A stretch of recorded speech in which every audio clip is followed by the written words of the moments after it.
What's up everybody, I am Jaspreet Singh, and Dave Ramsey's book Total Money Makeover was the second book that I ever read in my life cover to cover. The first book that I ever voluntarily read cover to cover was Rich Dad Poor Dad by Robert Kiyosaki, and after I read that book I got hooked into this whole world of financial education, and then I read Dave Ramsey's books, which were completely different than Robert Kiyosaki's books. Robert Kiyosaki is all about debt. How can you use debt to become wealthy? And Dave Ramsey is the complete opposite. How can you become wealthy by getting rid of debt and never using debt? So they're completely polar opposites when it comes to how you use your money, but both of them are very smart. And what I want to do today is talk about Dave Ramsey's 7 baby steps and go over whether they actually work, because I tried them out myself. If you're unfamiliar with Dave Ramsey and his 7 baby steps, his 7 baby steps is a strategy that he created to become wealthy in 7 what he calls baby steps. Now, everything that I'm going over today is anything that you can find on his website publicly or in his books. So I'm not going into his classes, extracting his paid information and giving that out here. What I'm doing is I'm taking the public information and talking about it and whether it works or not. So let me talk about his 7 baby steps, go over them,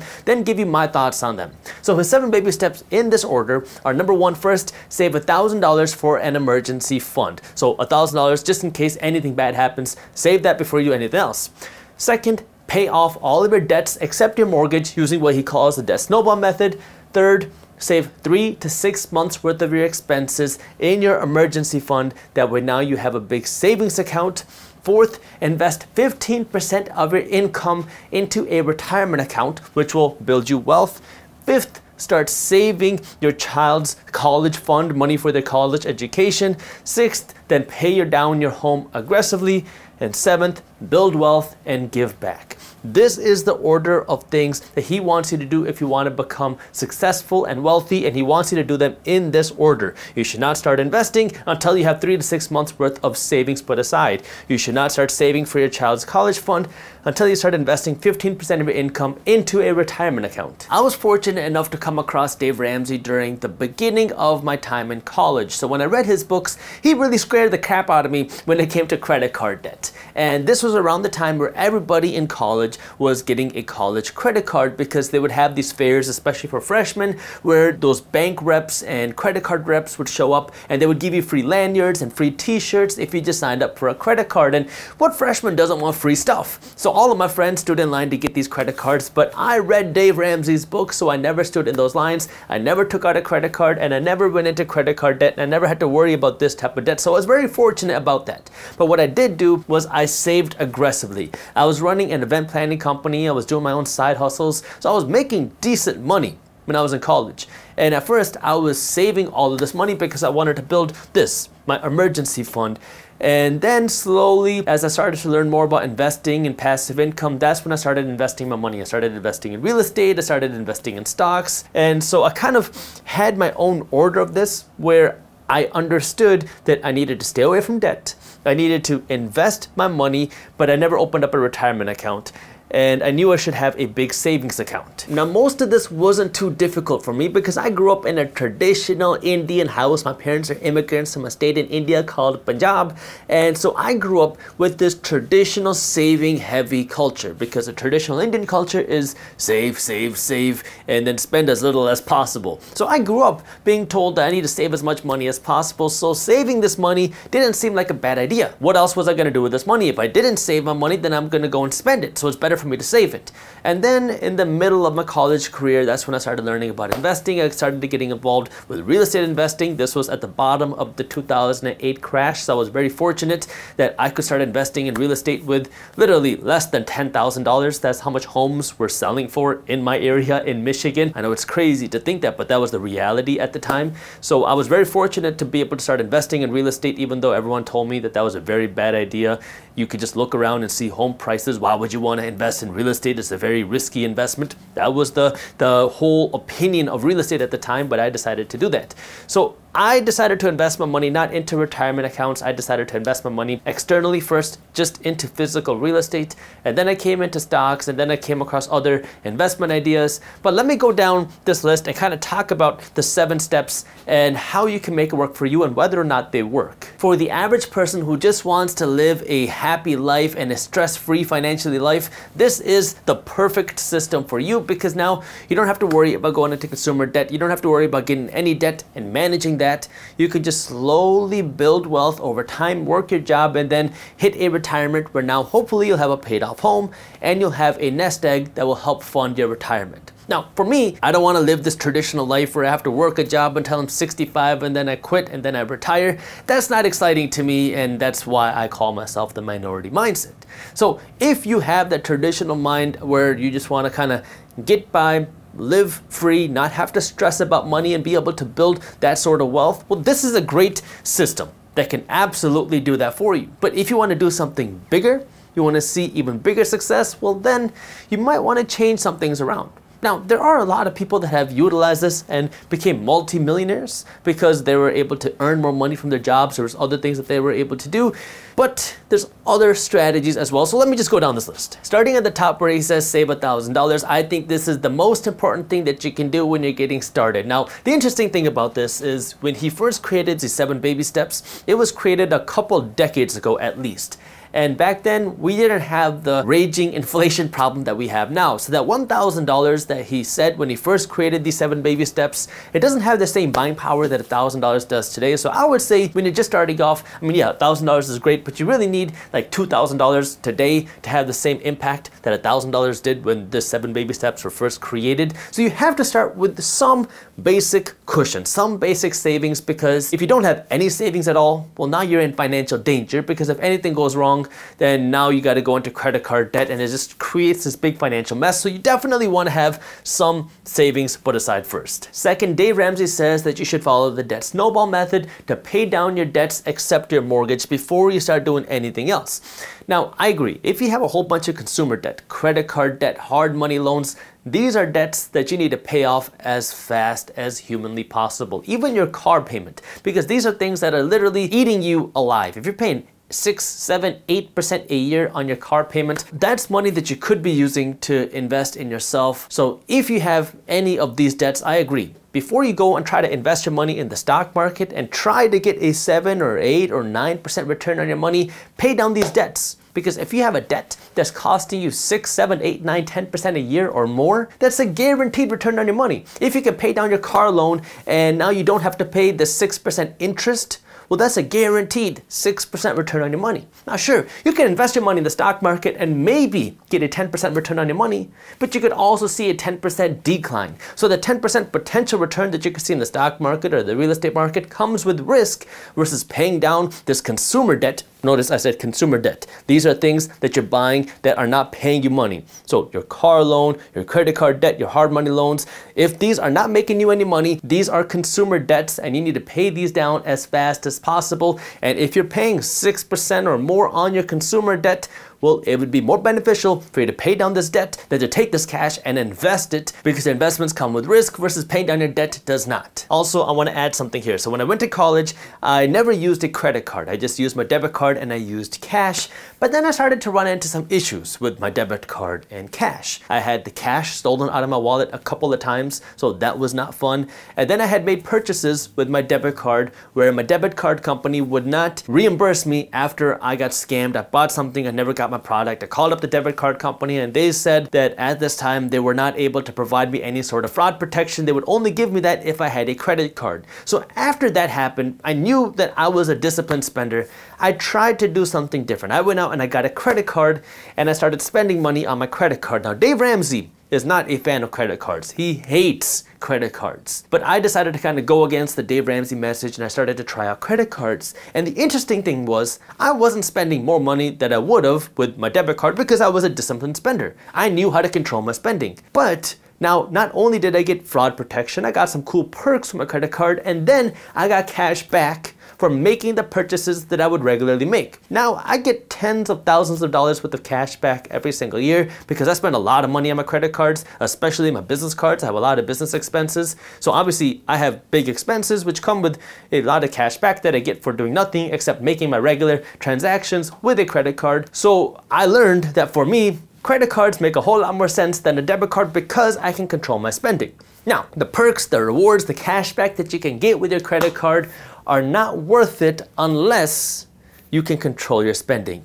If you're gonna go into credit card debt, if you cannot make your full payment on time every single month, and if you're gonna spend more money than you normally would, the perks, the rewards, the cash back are absolutely not worth it. But if you can control your spending, then a credit card can be a great tool, and it's just a medium of exchange. If you don't know how to use a credit card, it will skin you alive. But if you know how to use a credit card, well, it can reward you with a whole bunch of bonuses. The third step is to build up this savings fund with 3 to 6 months worth of expenses. That way, if you lose your job, if your kid breaks their arm, if something happens to your home, you have cash to fall back on, and you don't have to worry about going into debt again. Now, I would say simultaneously to building that, I would be investing my money as well, because the reality is savings are not going to make you wealthy. And I understand that your emergency fund is not there to make you wealthy, it's there for protection. But investing your money is so important, and time is one of the most important factors when it comes to investing. So personally, I was doing both of these kind of simultaneously. Like I was saving a lot of my money, but once I learned about investing,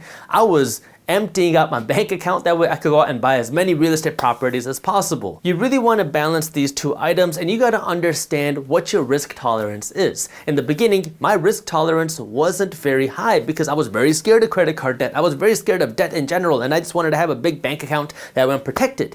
Then as I started to learn more about investing, I became more of an entrepreneur. My risk tolerance went way down here. So now I wanted to go out and invest more aggressively. I wanted to build my business, and I didn't really care about having a whole bunch of cash in the bank because I knew I was young. I knew I didn't have a lot of expenses because I was in college. I didn't have a family to support. I didn't have any other mortgage payments to take care of. So I wanted to go out and invest as aggressively as possible. So my life situation was very different versus now I'm a little bit older. I have more expenses. I have other things I need to take care of. I have employees I need to take care of. So now savings are a little bit more important. I have prioritized having savings for my business account because if something happens, if a pandemic hits and we can't go into the office, or if whatever happens, I want to make sure that we have cash in the bank. That way we can keep making our payroll without having to run into disruptions in the company, without having to lay off everybody because we weren't prepared. So I want to be prepared for these type of things, but you have to understand where in your life you are. If you don't have any financial expenses, if you don't have any financial responsibilities, if you're younger, then this is the time for you not to be worried about saving so much money, but this is the time for you to be investing aggressively.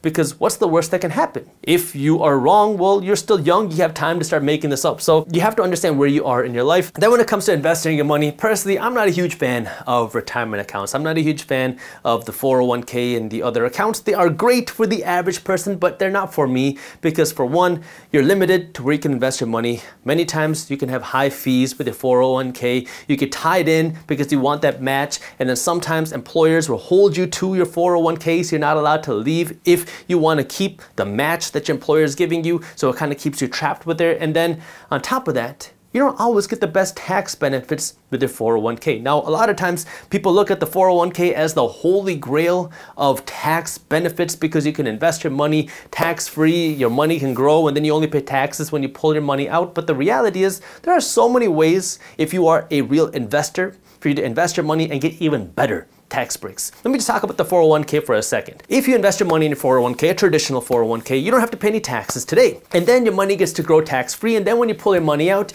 you have to pay taxes on this money.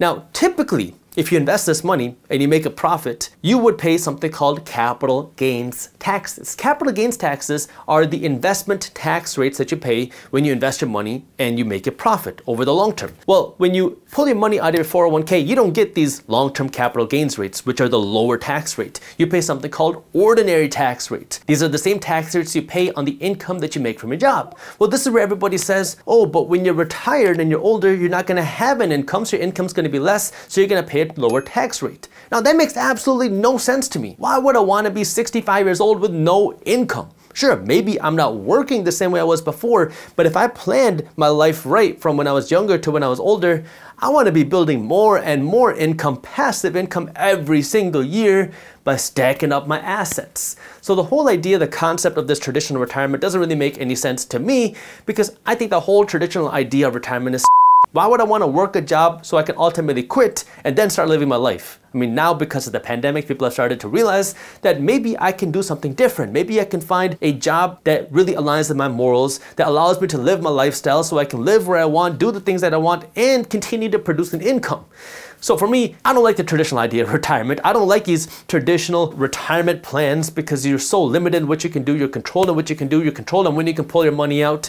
But if you invest your money yourself, you can get a lot of better tax breaks, you can get better returns and control your investments. If I invest my money in real estate and my real estate property goes up in value, if I buy a property for $100,000, and I'll just keep the example simple. If I buy a property for $100,000 and it goes up to $1 million and I sell it, I don't have to pay a penny in taxes if I take this new $1 million, go out and buy a bigger property. Now I'll go out and buy a $1 million property. I don't have to pay any taxes on my $900,000 of profit today because it's something called a 1031 exchange. Real estate investors are allowed to do this. And now I own a bigger property that's producing me bigger cash flow. And even on the cash flow that I'm getting, my rent checks, there's a whole bunch of special tax breaks that real estate investors get that allow you to get this cash flow and pay little to no money in taxes legally. This is where you have a whole bunch of potential tax breaks that you can use outside of these traditional retirement plans. But again, it depends on how involved you want to be. You can also invest your money in the stock market. You could potentially invest your money in cryptocurrency. Now I know Dave Ramsey is not a big fan of cryptocurrency, but you have to understand what it is that you're investing in, what it is that you believe in, and how involved that you want to be. Now, before I move on to number 5, I just want to mention this. If you do want to learn more about how to invest your money in the stock market, the real estate market, or the cryptocurrency market, you want to know how to analyze these investments and how to make good investments to invest your money yourself, you can check out Market Insiders. It is an investing education app that I created where you get every week access to stock market, real estate, and cryptocurrency coaching. These are from really good coaches, people who have hundreds of thousands, if not millions of dollars invested in the market themselves. So if you want to try it out, I'll give you a free 10-day trial to Market Insiders. That way you can go through the entire thing and then see if it's right for you. So if you want to try out Market Insiders for free, I'll put the link to how you can do that down in the description below. 5th, then you should start saving for your child's college fund. That way they don't have to worry about all the student loan debt that many students are having to deal with right now, and ex-students, people who graduated. And this is great. I think it's very smart and very good to be planning for your kids. But what happens if college isn't as attractive 20 years from now as it was today? What happens then? Well, you invested all this money into a college fund, and if you're investing your money into one of those government-sponsored college funds, well, that money might no longer be yours because it's very limited to how you can spend the money. And there are some other government-sponsored college funds which only pay out if your son or daughter goes to college in the state that you invested this money in. So you have to be very careful with which college fund that you're investing your money in. I, again, like to look at something a little bit different. I heard this example from a teacher of mine where he told me that instead of investing his money into a college fund, what he did when his son or daughter was born, he bought them a house, an investment property. That property was under their name, or maybe it was under his name, but the income that he made from that property was the savings for his son or daughter's college fund. And so over the next 2 decades, as they get older, this property will continue to generate more income. The income will cover the repairs, upgrades, everything needs to be done. And over the 2 decades, they will also work to pay down the mortgage. So then when his son or daughter turn 18 and they go to college, they will get the title to the property, they will have the income,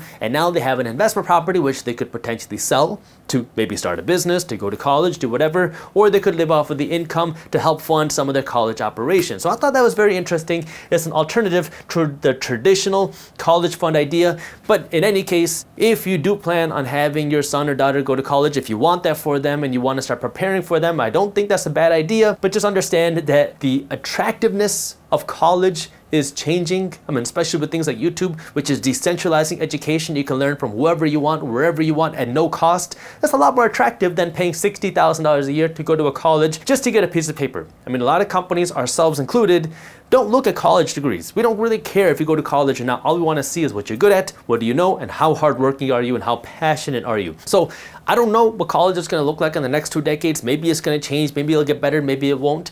but I just don't want you to get tied in where now you're investing tens of thousands of dollars into this fund and then your son or daughter don't want to go to college, or they don't want to go to the college that you want them to go to, or they don't want to go to the college which the fund will be willing to pay for. So just something to plan ahead for, because there are alternative ways to do this. Maybe you even just make a custodial account in the stock market. That way now you're investing your money into the stock market, into a couple different ETFs for them, instead of just a traditional college fund. And then once they reach 17 or 18, they can use this money for college or whatever else they want. Sixth, paying off your home. I think this is a great idea. Now, even if your mortgage is 3% a year, at the end of the day, you still have a mortgage payment. Now, if you can go out and invest your money and get a 7 to 10% return, well, that's still better than what your mortgage payment is, because now you're getting a 7 to 10% return, but your mortgage is costing you 3%, so that's profitable. But any sort of investment has risks. And if you just want to limit the risk from your life and you just want to live free, then paying off your home can definitely help you with that, because if you don't have a housing payment, that's one of the biggest costs for the majority of Americans. So I think this is a great way for you to eliminate a lot of your personal financial stress, because now you don't got to worry about this. And I always had to look at your home as a liability. Now I know for the majority of Americans, your home is the biggest asset that you're ever going to invest in, but for me, that's not the case.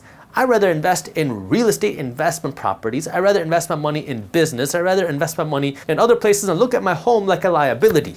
I don't want to have any debt on my liabilities. If I have debt on my assets, things that are paying me, that's one thing. But if it's something that I just want to live in, I just want to use, then I want to limit my debt on those as much as possible, or have no debt rather. That way you don't have any stress. So in my personal life, I don't want to spend money that I don't have. I don't want to have to worry about these things. So I think this is great. I think if you own a home, you should be working to pay it down. And if you can pay it down early, well, that's less stress for you. Now financially, it might make more sense if you can get a better return somewhere else, but that always comes with risk. I'm just talking about the stress aspect right here, because once you don't have a home payment, a mortgage payment, a housing cost, that stress greatly gets reduced. And that brings me to number 7, build wealth and give. This is so important. You know, I always say the more you have, the more you can do. When you have more money, you can give back more. You have more power, you have more resources, you have more skills, you have more time. So when you have the ability to give more, you definitely should be able to give more. So when it comes to these 7 baby steps, again, Dave Ramsey is a very smart person. He's helped countless people get out of debt. He's helped countless people start their financial journey and even become wealthy. So for the average person, I think this is absolutely great. But what I recommend to everybody, try it out. See what you like, see what you don't like. And as you start to try, you will learn, and then you will find the right system for you. You don't have to blindly follow any system. Find the one for you. That's why I always say, don't blindly follow what I say. Learn. Try. That way you can be financially educated yourself and make your own decisions financially, because that's where the true wealth will be built. If you enjoyed this video and you want to learn exactly how you should be investing your money today, that way you can live off of the dividends that your investments pay you, I made a video covering that, and you can watch that by clicking this button right over here. Thank you for watching, and as always, keep hustling. Ultimate financial freedom is when you can sit back, relax, and let your dividends from your stocks pay for your lifestyle.